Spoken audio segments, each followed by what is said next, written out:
네, 안녕하십니까. 영어 강사 허우웅입니다. 네, 우선 외고 입학하신 거 정말 진심으로 축하드리고요. 오늘 설명의 해설은 우리 아이들이 외고 진학하기 전에 내신 1등급을 잡기 위해서 반드시 해야 되는 것들에 포커스를 맞춰 좀 설명을 드릴까 합니다. 그리고 학기별 내신에 대한 디테일한 것들은 제가 나중에 2월 달이나 아니면 3월 초쯤에 코로나가 진정이 되면은 설명회를 통해서 어머님들께 조금 더 디테일하게 설명을 드리도록 하고요.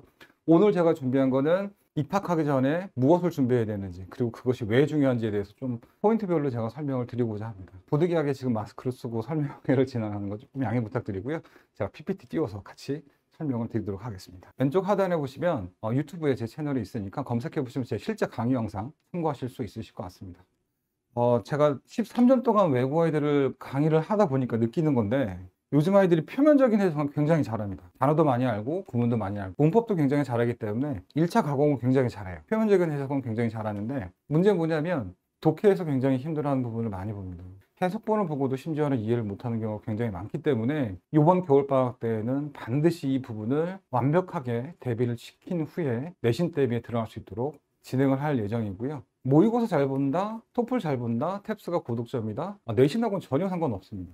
왜냐면 나중에 제가 또 말씀드리겠지만, 특히 한영외고 같은 경우에는 그 담당 선생님의 스타일을 파악하는 것이 정말 중요합니다. 일단 그 전에 앞서서 반드시 해야 되는 과정이 뭐냐? 바로 논리 독해입니다. 논리 독해. 제가 여기서 말하는 이 논리 독해라는 거는 주어진 지문을 정말 유기적으로 잘 이해할 수 있는 그런 독해를 얘기하는 거고요.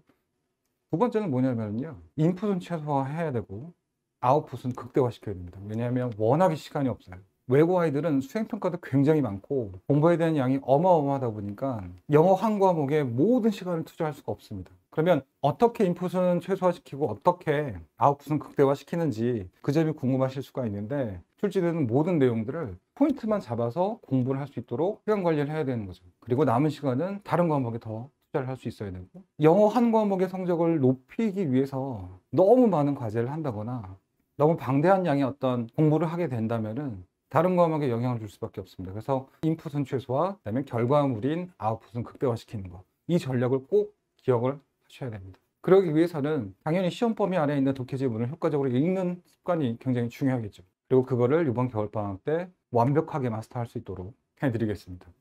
자, 다음은 내신 1등급하고 수능 가장 필수적이지만 간과되는 논리 독해. 제가 아까 말씀드렸던 건데, 지문 암기보다는 이제는 필자의 생각을 읽어내는 방법을 우리 아이들이 알고 있어야 됩니다. 근데 이게 기출문제를 많이 풀어본다고 되느냐? 절대 안 됩니다. 아이들에게 필요한 건 뭐냐면은 글쓴이가 어떤 생각을 가지고 지금 이 글을 전개해 나가고 있는지 파악하는 그런 인사이트가 필요한 거죠. 자, 그 다음에 이번 겨울방학 때 제가 가장 중점을 둘 포인트가 어디냐면 바로 독해와 문법입니다. 문법 같은 경우에 시험 문제가 출제가 어떻게 되냐면은 일반적인 걸 좀 말씀을 드릴게요. 틀린 거 찾는 게 일단 제일 많이 나오죠. 그리고 선택형으로 고르는 거. 근데 이거는 변별력이 없습니다. 자, 변별력이 있는 문제 유형은 어떤 것이냐면은 두 가지 경우가 있는데요. 첫 번째는 지문이 변형이 없는 경우, 두 번째는 변형이 있는 경우. 변형이 없는 경우에는 문법적으로 틀린 부분을 모두 고르시오. 이게 난이도가 가장 높다고 보시면 되고요. 그 다음에 난이도가 높은 거는 틀린 부분을 찾아서 올바르게 수정하시오. 이번 겨울방학 때 제가 가장 중점적으로 아이들을 훈련시킬 부분이 바로 이 포인트인데, 한 가지 조금 언급드리고 싶은 게 뭐냐면, 문법 같은 경우에 너무 복잡한 문법 용어를 많이 사용하게 되면 아이들은 문법 지식은 높아져요. 근데 문제 풀이를 못합니다. 수정을 하라고 한 다음에 제가 아이들에게 항상 물어봅니다. 왜 그렇게 고쳐야 되는지. 계속 아이들이 머릿속으로 이미지 트레이닝 할 수 있도록 계속 질문을 던질 거예요. 그 과정에서 아이들은 그동안에 배웠던 모든 문법 내용을 본인이 써먹을 수 있도록 훈련을 시켜 드릴 겁니다. 이게 왜 중요하냐면은, 문법적으로 오류가 있는 부분을 모두 고르시오 또는 개수를 묻는 문제를 맞닥뜨리게 되면 아이들이 너무 긴장을 해요. 긴장을 하다 보니까 정답을 맞추기가 굉장히 어렵습니다. 두 개 고르면 세 개 같고 세 개 고르면 너무 많은 것 같고. 자, 그 다음에 외부 지문의 출제 빈도가 굉장히 증가되고 있기 때문에 난이도가 상승이 되겠죠, 당연히. 여기서 제가 말씀드리고자 하는 건 뭐냐면은, 외부 지문이 안 나오는 학교도 분명히 있는데 설령 외부 지문이 나오더라도 풀 수 있는 능력을 키워야 된다. 기출 문제를 많이 풀어보라는 얘기가 아니고요. 글을 효과적으로 읽을 수 있어요. 앞으로 우리 아이들이 맞닥뜨리게 될 시험 문제는 외부 지문인 경우도 있고 원본 지문인 경우도 있고, 여기서 원본 지문이라는 거는 변형이 안 된 지문을 얘기하는 거고요. 유사 지문이라는 거는 변형된 지문을 얘기하는 겁니다. 그래서 여기에서 1등급이 갈리기 때문에 외부 지문 또한 풀 수 있게끔 기본적인 독해 스킬, 그 다음에 올바른 독해 방법, 이것에 대해서 이번 겨울방학 때 훈련을 할 거라고 보시면 될 것 같습니다. 2번이 제가 가장 중요하게 여기는 건데, 문장을 간소화시켜야 됩니다. 왜냐하면 문장을 너무 디테일하게 해석을 해버리게 되면 이게 어떤 의미일까요? 그만큼 정리할 게 많아진다는 얘기예요. 그러면 어떻게 해야 되느냐? 아까 말씀드린 대로 인풋은 점점 늘어나는 거고 결과는 당연히 안 좋아지게 됩니다. 그래서 이번 겨울방학 때 2번에 제가 포커스를 맞춰서 계속 질문을 던질 거예요. 아이들한테. 이 문장이 얘기하는 게 뭐야? 얘기해봐. 만약에 포인트가 잘못 나갔으면 그 포인트는 왜 잘못됐고 어떤 걸 핵심 포인트를 잡아야 되는지 그 이유가 무엇인지에 대해서 제가 디테일하게 설명을 할 거고요. 3번 같은 경우에는 암기식 내신의 위험성인데 이건 제가 아까 초반에도 언급을 했습니다. 뭐냐면 중학교 때까지는 암기하면 다 어느 정도 1등급이 나오죠. 근데 내신 범위가 어마어마하게 많습니다. 정말 너무 많아서 이거를 암기를 하는 건 굉장히 비효율적인 방법이기 때문에 이 습관을 아이들이 버려야 돼요. 근데 못 버려요. 그래서 암기식 내신의 방법을 빨리 버려야 되고요. 문법 또한 너무 방대한 문법 지식보다는 실전에서 어떻게 풀 수 있는지 그리고 실제 시험을 볼 때 모두고로 쉬운 문제라든가 틀린 부분을 올바르게 수정하는 문제를 맞추셨을 때 아이들이 자신감을 가지고 정확하게 풀 수 있는 그 훈련이 필요하다는 거 다시 한번 강조드리고 싶고요. 자, 그 다음은 정말 중요한 겁니다. 자, 그게 뭐냐? 시험 문제를 출제하시는 분들은 합리적인 추론을 하라고 이제 얘기를 하세요. 근데 우리 아이들이 하는 건 뭐냐? 본인이 한 추론을 합리화하는 겁니다. 그런데 이 문제가 발생되는 이유도 마찬가지로 너무 디테일하게 해석을 하다 보니까 글의 본질을 놓치는 거예요.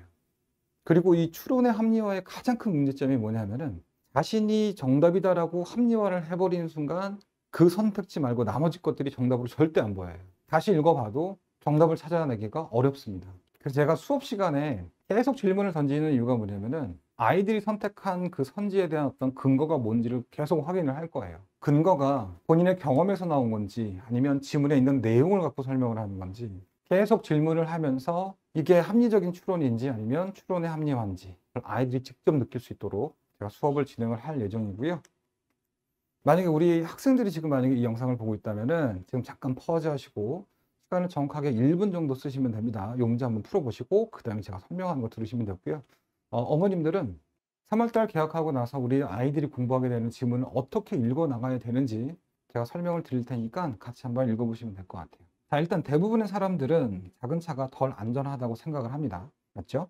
자, 그럼 여기에서 이제 우리 학생들이 해야 되는 게 뭐냐면은 아까도 말씀드렸지만 중심 소재가 뭔지를 찾아야 돼요. 중심 소재가 뭔지, 그 다음에 하고 싶은 얘기가 뭔지. 자, 중심 소재는 작은 차가 되겠죠. 하고 싶은 얘기는 덜 안전하다라고 생각을 한다. 근데 여기서 중요한 거, 이거는 필자의 생각이 아니라 대부분의 사람들의 생각이에요. 그러면 여기에서 첫 번째로 아이들이 그럼 필자가 하고 싶은 생각은 뭐지? 그러면 필자가 말하고자 하는 게 뭐지? 라는 생각을 할 수 있어야 됩니다. 자, 두 번째 문장 보시게 되면 작은 차는 조작이 용이하기 때문에 위험 요소를 쉽게 피할 수 있습니다. 제가 아까 문장을 간소화시킬 줄 알아야 된다고 말씀드렸던 거 기억하시나요? 자, 그러면 제가 판서를 좀 설명을 드릴게요. 자, 중심 소재는 작은 차입니다. 작은 차가 덜 안전하다라고 생각을 했는데 이거는 대부분의 사람들이 하고 있는 생각이죠. 근데 필자가 하고 싶은 얘기는 뭡니까? 작은 차가 조작이 용이하기 때문에 위험 요소를 쉽게 피한다는 얘기는 그러니까 안전하구나 라는 생각을 할 수 있어야 되고요. 자, 그 다음에 빈칸 다음 문장을 보시게 되면 자, 큰 차는 작은 차에 비해서 전복될 가능성이 높다 이렇게 돼 있죠. 그러면 이거는 갑자기 작은 차 얘기하다가 왜 갑자기 큰 차 얘기하고 있지? 이렇게 생각하면 안 되죠. 뭐냐면 이렇게 보시면 돼요. 예를 들면 이런 문장이 있습니다. A가 B보다 크다라는 이 문장, 비교급 문장입니다. 그죠? 근데 이거를 A가 B보다 크구나 라고 생각하면 안 되고요. 고등학교 영어에서는 B는 내신 출제가 이렇게 된다 보시면 돼요. 자, 여기에 들어가는 단어 당연히 작다가 들어가야 되겠죠. 이해되십니까? 그럼 A가 B보다 크다를 B가 A보다 작다로 읽을 수 있습니다. 그러면 그 빈칸 뒤에 나와 있는 문장을 보게 되면 큰 차는 작은 차에 비해서 전복될 가능성이 높다 이렇게 돼 있죠. 그러면 이걸 어떻게 봐야 되느냐? 큰 차는 작은 차에 비해서 전복될 가능성이 낮다. 이렇게 볼 수 있어야 돼요. 그럼 여기까지는 일단 표면적인 해석이 됐다라고 가정을 하고 그러면 이 문장을 통해서 필자가 얘기하고 싶은 게 뭡니까? 그렇죠. 그러니까 작은 차가 안전하네. 그러면 작은 차가 안전한 이유 첫 번째 거 나왔고 작은 차가 안전한 이유 두 번째가 나왔기 때문에 정답은 5번이 되겠죠. 또한 근데 우리 아이들이 이제 하는 실수가 뭐냐면은 윗문장엔 작은 차가 나왔고 그 밑에는 큰 차가 나왔기 때문에 역적. 그래서 보통 많이 선택하는 게 however. 아니면은 작은 차와 큰 차를 비교하고 있기 때문에 대조적으로 3번을 고르게 됩니다. 만약에 이 영상을 보고 있는 아이들이 1번 아니면 3번을 골랐다. 그러면 아까 제가 두 번째 페이지에 써놓은 거 있죠. 표면적인 해석은 되지만 해당된다고 보시면 돼요. 자, 이해되십니까? 고등학교 올라가서는 독해는 이런 식으로 하셔야 돼요. 이게 뉴스가 됐건 아니면 테드 강의가 됐건 아니면 뭐 영어 원서가 됐건 수능 지문이 됐건. 왜냐면은 출제하시는 선생님들은 이런 생각들이 머릿속에 다 들어오거든요. 자, 그러면 다시 PPT로 돌아와서 설명을 드리도록 하겠습니다. 자, 두 번째 보실 거는 뭐냐면요. 역대 수능 최고 오답률을 자랑하는 빈칸 35번입니다. 빈칸 35번인데 자, 보시면 전국 오답률이 굉장히 높습니다. 그 이유가 뭐냐? 한글 해석을 봐도 이해가 안 돼요. 자, 오늘 어머님들이 지금 보시는 영상 중에서 가장 중요한 것 중에 하나가 바로 요건데요. 아까 말씀드렸던 거 중심 소재 찾아야 되고 문장 간소화 시켜야 되고 표면적인 해석이 왜 위험한지 암기식으로 내신 대비를 하게 되면 뭐가 위험한지 그러면 올바른 논리 독해가 뭐고 효과적인 독해가 어떤 건지를 보여줄 수 있는 가장 좋은 예시이기 때문에 제가 준비를 했고요. 자, 마찬가지로 만약에 지금 학생 여러분들이 보고 계시다면은 자, 시간을 똑같이 1분 드릴 테니까 이 문장을 간단하게 정리를 해 보십시오. 그리고 어머님들도 제가 시간을 1분 드릴 테니까 문제를 풀라는 게 아니고요. 한번 읽어보시고 고등학교에서 다뤄지는 수능 지문이나 독해 지문이 어느 정도 난이도인지 그리고 왜 어려운지 어머님들도 한번 간접 체험해 보시면 좋을 것 같습니다. 자, 제가 타이머를 올려놓을 테니까요. 한 문장 한 문장 읽어보시면서 이 내용을 최대한 간단하게 정리를 하셔서 암기를 해보시면 됩니다. 네, 읽어보니까 어떤가요, 어머님들? 한글로 봐도 잘 이해가 안 되시죠? 네, 근데 이런 문제를 만약에 실제 시험 당일날 아이들이 풀어야 된다라고 생각을 해보시면은, 끔찍합니다. 근데 이 문제가 좋은 이유가 뭐냐면은요, 제가 강조드렸던 올바른 독해가 어떤 것인지 보여드리기에 가장 좋은 교문이라고 보시면 돼요. 자, 그럼 제가 다시 PPT를 띄워서 어떻게 해야 되는지 보여드리도록 하겠습니다. 자, 첫 번째 문장 보시면 자, 수학은 그것이 매료시킬 수 있는 사람들을 끌어들일 것이지만 과학에 대한 저항을 이겨내기 위해서는 아무것도 하지 못할 것입니다. 굉장히 복잡하죠. 이 문장은 간소화시키게 되면 이렇게 될 수 있습니다. 과학을 땡땡할 수 있는 사람만 땡땡할 수 있다. 여기 동그라미 안에 들어갈 단어가 뭔가요? 네, 맞습니다. 과학을 이해할 수 있는 사람만 이해할 수 있습니다. 자, 됐고 두 번째 문장. 자, 과학은 원리에 있어서는 보편적이지만 자, 실제에 있어서는 극히 소수의 사람들에게만 전달됩니다. 이 문장이 전달하려고 하는 메시지는 뭔가요? 과학은 소수의 사람만 이해할 수 있다.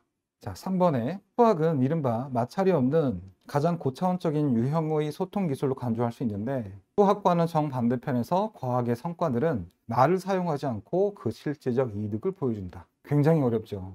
자, 하지만 이 문장을 간단하게 정리를 하게 되면 과학은 땡땡을 땡땡하지 않고 결과를 보여준다. 자, 정답 뭔가요? 과학은 언어를 사용하지 않고 결과를 보여준다.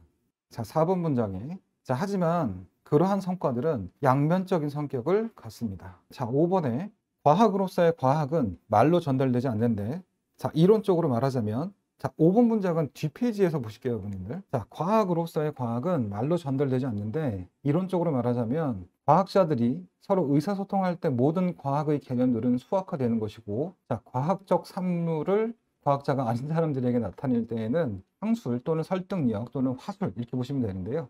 화술에 의지할 수밖에 없습니다. 근데 실제로는 의지할 필요도 없고 의지할 수도 없습니다. 자, 이 긴 문장을 간단하게 요약을 하게 되면 만약에 우리 아이가 이 5번을 맞추게 되면 독해를 정말 잘하는 겁니다. 자, 간단히 말하면은 과학은 언어를 사용해서는 안 됩니다. 그러면 4번 이 전 문장에 나왔던 거, 그 다음에 지금 계속 제가 짚어드리고 있는 부분들, 공통적인 부분이 뭔가요? 과학은 언어를 사용하지 않습니다. 과학은 언어를 사용하지 않기 때문에 이해할 수 있는 사람만 이해를 하고 이해 못하는 사람들에게는 어쩔 수 없이 언어를 사용할 수밖에 없습니다. 여기서 언어라는 거는 쉽게 풀어서 설명하는 것을 얘기하는 거겠죠. 자, 6번에 자, 과학이 다른 사람들에게 말로 전달이 되면 그것은 더 이상 과학이 아니며 자, 그러한 과학자는 수학의 정확성을 악화시키는 선동자가 되거나 그런 일을 하는 선동자를 고용해야 한다. 6번 문장에서 굉장히 중요한 내용이 나왔죠. 그죠? 자, 과학은 다른 사람들에게 말로 전달되어서는 안 됩니다. 만약에 말로 전달이 되면 그건 더 이상 과학이 아닙니다. 그러면 계속 지금 반복되는 게 뭐냐면은 말을 사용해서는 안 된다. 자, 그래서 땡땡을 사용하면 과학은 과학이 아니다. 땡땡에 들어갈 단어는 언어겠죠, 언어. 자, 7번. 자, 그렇게 함에 있어서 과학자는 화려하면서 애매모호한 표현과 은유적인 표현을 사용하기 위해 수학적 정확성을 추구해야 하는 자신의 의무를 뒤집게 되고, 여긴 조금 오타가 있었네요. 의무를 이해하시는 게 맞습니다. 자, 그러므로 그들을 과학자로 규정해주는 행동 강령을 어기게 된다. 이 문장을 간단하게 요약을 하게 되면, 과학자로서 지켜야 되는 행동 강령이 있는데 그 행동 강령을 어겼다. 즉, 말을 사용해서 과학적인 결과물을 보여줬다. 아, 더 이상 과학자가 아니답니다. 자, 그러면 어머님들, 지금 복잡한 내용을 좀 읽어드렸는데요. 간단하게 요약을 하게 되면, 수학은 소수만 이해를 하는 거예요.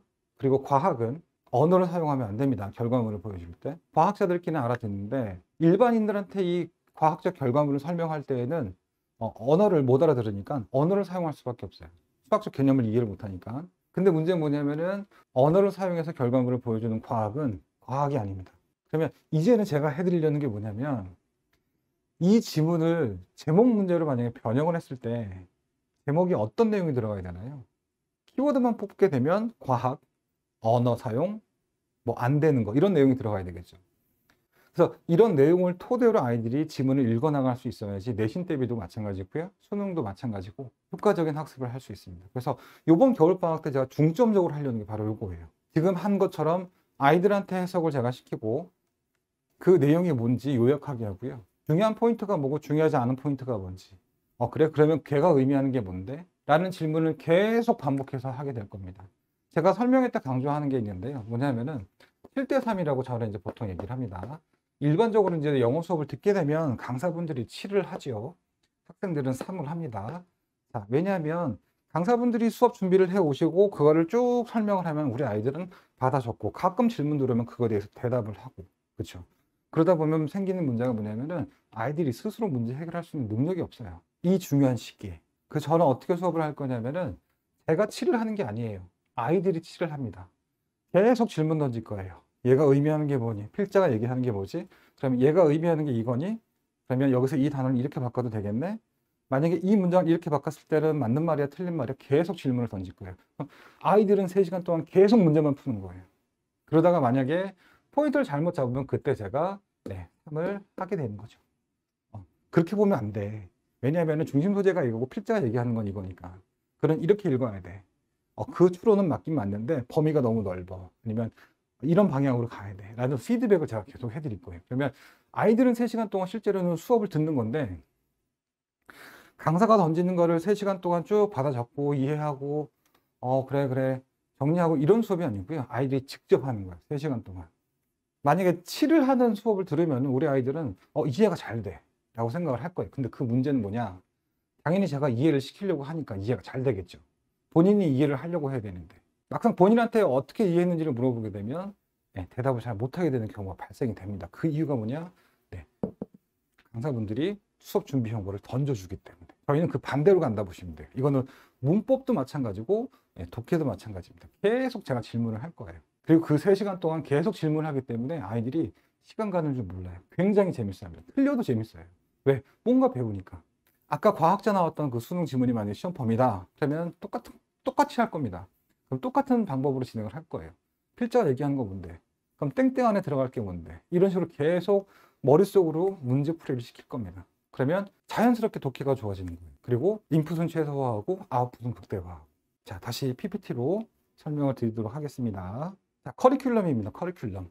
이건 일반적인 커리큘럼이고, 학교별 내신이 들어가게 되면 달라지겠죠. 학교별로 교재에 따라 달라질 거고 선생님에 따라 달라질 거고, 그거는 나중에 이제 말씀을 드릴 거고, 일반적으로 제가 독해를 어떻게 하는지. 근데 이번 겨울방학 때는 고난도 독해 하나 들어갈 거고요, 레벨 3를 보시면 돼요. 가장 높은 거. 고3 아이들이 썼던 EBS 지문이나 기출 지문이나 아니면은 외국에서 그동안 써왔던 지문들 위주로 제가 강의를 해 드릴 건데, 문제풀이 강의가 아닙니다. 제가 좀 전에 했던 것처럼 계속 질문 던지는, 논리적으로 글을 이해했는지를 확인하기 위해서 계속 질문하는 형태로 진행이 될 거라고 보시면 되고요. 그 다음에 문법 같은 경우에는 뭐 굳이 이름을 지으면 Logic of Grammar 이렇게 제가 적어놨는데, 우리 아이들이 갖고 있는 문법 지식을 본인들이 직접 써먹어보는 그런 시간이 될 겁니다. 그리고 틀린 부분 모두 찾아서 수정하는 거, 그걸 집중적으로 진행을 할 거라고 보시면 될 것 같아요. 보시면은 이 친구들은 지금 제 수업을 듣고 있는 아이들이고요. 이제 예비 고2가 되는 친구들이겠죠. 제 수업을 누구보다 잘 아는 친구들이고 학교 이름이라든가 아니면 이름 같은 건 제가 가리긴 했는데 읽어보시면 좀 참고가 될 것 같습니다. 자, 그래서 이번 겨울방학은 우리 아이들한테 굉장히 중요한 시기가 될 거예요. 왜냐하면 독해도 외고에 맞게끔 할 수 있는 훈련을 좀 해야 될 거고요. 문법도 체계적으로 다시 한번 훈련을 해야 되는 시기이기 때문에 어떻게 보면 짧은 기간이겠죠. 그죠? 짧은 이 2달 동안 인풋은 최소화하고 아웃풋은 극대화시킬 수 있도록 강의 준비 열심히 하고 있고요. 믿고 맡겨주시면 우리 1학기 중간고사 때 정말 좋은 성적 낼 수 있도록 완벽하게 제가 준비를 시켜드리도록 하겠습니다. 네, 끝까지 경청해 주셔서 감사하고요. 네, 이상으로 겨울방학 특강 설명회를 마치도록 하겠습니다. 감사합니다.